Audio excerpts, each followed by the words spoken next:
Hi guys, Rich from Out of Smart. Welcome back to another YouTube video. Join us over here today at Aspire Monitoring Services. We're having a look at the absolutely insane setup that they've got here with the founder Adam. Alongside this, we've actually filmed one of our first, the first podcast today at this really cool building. Now the building was actually that cool, and the level of detail, attention to detail, everything that's going on here could not help but get a tech walk around. Of course, yep. So lead me through. So we start here, I suppose, in the main door. Start from the outside. So we've got, this is a full airlock with a full bomb-proof door. It's made of Kevlar. It's just crazy what goes in. It's completely bomb-proof, both of them. And then that's just the doors. And then the outside, behind this very fancy wall, is just concrete. The whole way around, there's 72 tons of concrete around this whole building, literally all around this room, just all concrete. Even the ceiling, obviously the floor already had concrete, but it's just all the way around. Obviously you'll see. Completely impenetrable. No windows, no nothing. Yeah. Exactly. We did have windows when we took the building on, but we straight away we had to block them up. We couldn't just block them up with concrete, unfortunately. We had to put 7mm steel across the windows first and then block them up.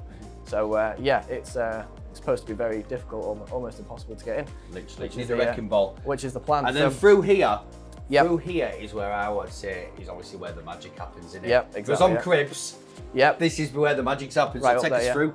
So this is the room itself. This is where magic happens in here. 30-foot video wall, which is commanding all the CCTV. Exactly, yeah. So Aspire Monitoring, if you've not watched the podcast yet, recommend you do. But if you've not watched the podcast yet, they do CCTV alarm, fire alarm monitoring services. They actually monitor our building, which I'm going to show you on the very big wall behind me here. And they have a team of people that work inside this monitoring station, literally watching cameras 24 hours a day. But the way that they've led the business, it's been more technology-led, isn't it? Exactly, so rather than the traditional methods, look at the rack room. What have we got going on in here? So obviously everything's got to be redundant that goes into a room like this. So we'll start off here. So this is the UPS. So it's not your standard UPS that you might get inside a rack, because it's pretty much the same size as a rack. So this UPS, if the mains power was to fail, will power this whole room for at least 4 hours. So that's our straight backup if the power was to fail. Now we are fortunate that there's a generator around the back that when this runs out, generators there will last 24 hours. There is also a very intelligent, there's a lot of stuff you can't quite see, which is just around the corner, but there's what's called an ATS, which means that as soon as the power fails, nothing turns off in here, it will literally stay on. The only way the guys in here will know that the power's failed is because the BMS lights will flag up and beep to say that the power has failed and that we're now running on backup supply. But if there was worst case scenario, the mains outside completely fails for several hours, this room will still function as normal. So as we go on. I just interrupt you there because Adam's actually going to let us today do a test. Yep, so show how it works, yeah. We're going to test. No pressure. No pressure. We're going to test the ATS on the transfer. So we're going to turn mains power off to the building. We're literally going to turn the main switch off, which is going to set alerts and alarms screaming off in here. It's going to beep over there. We even have another monitoring screen up there, which are digital, which we'll come to in a minute. And then we're going to switch over onto battery backup, which will take a little while, and then the generator's going to kick in. Yep, exactly. Correct? Correct, that's awesome. As you were. It all works. So this is our rack. So in terms of the internet, we don't just have your normal copper or fiber internet. We've got 2 GB lease lines. So these lease lines are coming from different places, so they don't come from the same exchange. If you're from around here, one's from Cheadle and one's from Wilmslow. So they're not. So from our building, they come out at 2 different points in opposite directions, which means that if one exchange was to go down or somebody dug up at the end of the road, the internet will stay on for us. And obviously, with it being a lease line, we don't have to share it with anybody else. It's just direct fiber from the exchanges into the rack. Everything inside the rack has got a redundancy. So there's 2 of everything. There's 2 routers, 2 switches. There was 4 servers. Everything's got a redundancy and a backup in case something was to fail. The backup has a backup? The backup has a backup, yeah. There's also servers that we have off-site in our data center, which in case 4 servers were to fail, we've then also got another 2 in the data center, which means we can fail over to that as well. Now that little thing that just beeped there, that was as if we timed that and we timed this perfect. Perfect timing, We literally could not have been better timing. Yep. So that device, that beep there with the red lights on it. Yep. What's that doing? So imagine, obviously we've got people in here. So you've got a team of people working. Team of people in here. Something was to happen. Well, this here, you have to get up and press it every hour, at least every hour. So that goes down the lights, doesn't it? Yep. And then once we've pressed the button, it will go back up. Yep. That gives you another hour. Yeah. 15-minute increments. Yep. So although the people don't work in here alone anyway, there's always a team of people inside here monitoring that in case anything happened. You would know about it. Exactly, yeah. If anything was to happen to everybody in here at the same time and they were unable to kind of do their job, or they couldn't move or anything happened, this is there to protect them, which means that as soon as that goes down to 0 and nobody presses it to reset it, it'll then go through to another alarm receiving centre, which means obviously police will be here to find out what's going on. Yeah. Awesome. But that ties in very well to our incoming air supply. So if let's say for example someone tried to gas us because they think, oh yeah, well as soon as we throw some smoke bomb through the air vents, smoke bomb through, it's going to make everybody go unconscious. Even if that was to happen, we've got a very clever BMS system which will tell you as soon as the air quality's dropped outside. So somebody throws a smoke bomb in or a gas bomb, as soon as the air quality drops, it shuts the air inlet, so closes it completely, so there's no way that that air can get inside here and obviously affect the people that are inside. So it protects them.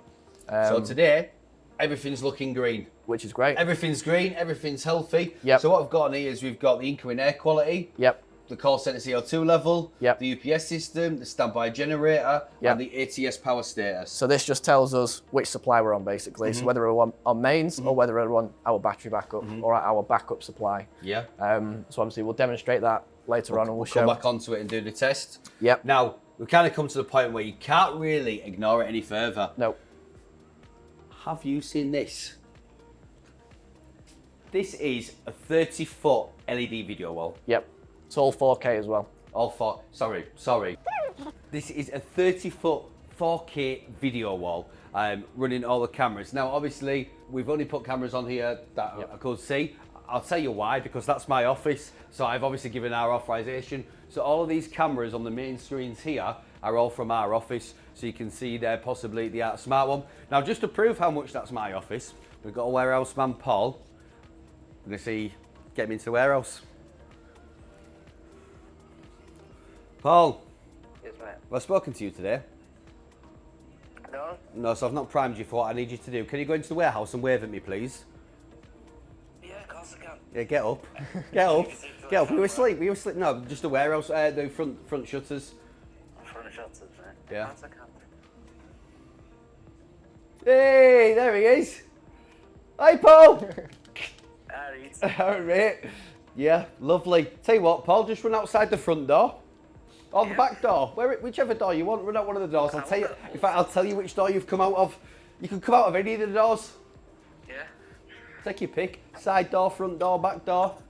Oh, you've gone for the front door. I went for the front door, mate. Yeah? Ah, cheeky. Thank you very much, Paul. Get back to work. No bother, mate. So as you can see, that is literally instant. Very impressive. So Very literally good. have all these in, explains why he needs ridiculously good internet. Yep. Along from there, well, we've just got some stuff to move out while we did the video, but Yep. we've got stations along the front here. Yep. We've then got some more stations around the rear where Yep. stuff's getting controlled. Exactly, yeah. Anything else in here? Anything else? Obviously we've got just so we can keep on top of all the air quality levels and the anything to do with the BMS, it's all digital as well. So that on there, we've not just got the neons on the switch, that's Yep. kind of a redundancy. Another Yeah, backup. exactly. Got a backup for the digital system, so then we've got everything over the screen over here, along with the manager. Exactly, who yeah. we'll deal with. But it also shows CO2 levels, so if the CO2 levels get too high, obviously that can then start to affect people's health. We've got sensors that are inside with the temperature. As more people come in here, obviously the CO2 level rises. Now you can see it on there, we've got two sensors, and the bottom sensor's fairly, not too high, but it's fairly high because there's quite a few of us in here filming today. So normally that sits around 500, but it's all the way up at 800 because there's so many people. But it won't actually trigger an alarm until we get to about 1200, so it's well within safe limits. But we've got to keep an eye on that to make sure that the air supply is fresh, and obviously if it does get too high, you just turn up the air supply. Awesome. Just churns it through a bit quicker. Mega. This is today has been. I've really enjoyed today, like ridiculously. Because I've come to the podcast, seen everything here. Yep. For a geek like myself, this has been an absolute brilliant day out. Yep. Thoroughly enjoyed it. But what we're going to do now is we're going to do a generator test. Yep. And end the video on the generator test. But before I do that, thank you very much for your time today. problem. Appreciate it. Anytime. Top man. So we've got Cam, one of our video guys, has gone with Adam's staff to where the mains comes into the building. Hopefully, I don't doubt it for a second after seeing all this. Once this goes off, we're going to know we're not lost mains, UPS is going to kick in, and then the battery is going to kick in. Cam, Yeah, let's go. hit it. 3, 2, 1. Boop! And then the alarms have gone off. Yep. Alarms have sounded in the building. All the screens have stayed on. So the UPS has kicked in. Yep. I've just heard the automatic transfer switch in the rack kick in. Now we're on backup. And we're on battery backup, so the generator is kicked in. You can actually see the generator here on the screen, so they even monitor the run generator, and that's kicked up and is running. And we muted the alarm. Oh, you can say, Cam, turn it back on. Okay, 2 seconds. Yeah. Switching back on now.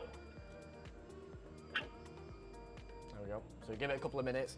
So what happens is, there you go. So back on mains now.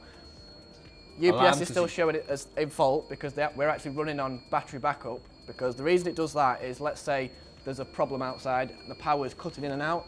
We stay on UPS because it's stable, so it'll do this for, it varies between 30 seconds and a minute. It will stay on this, on the UPS, until it thinks that the mains is okay, and then it'll click back to mains is the stable. main supply. Very cool.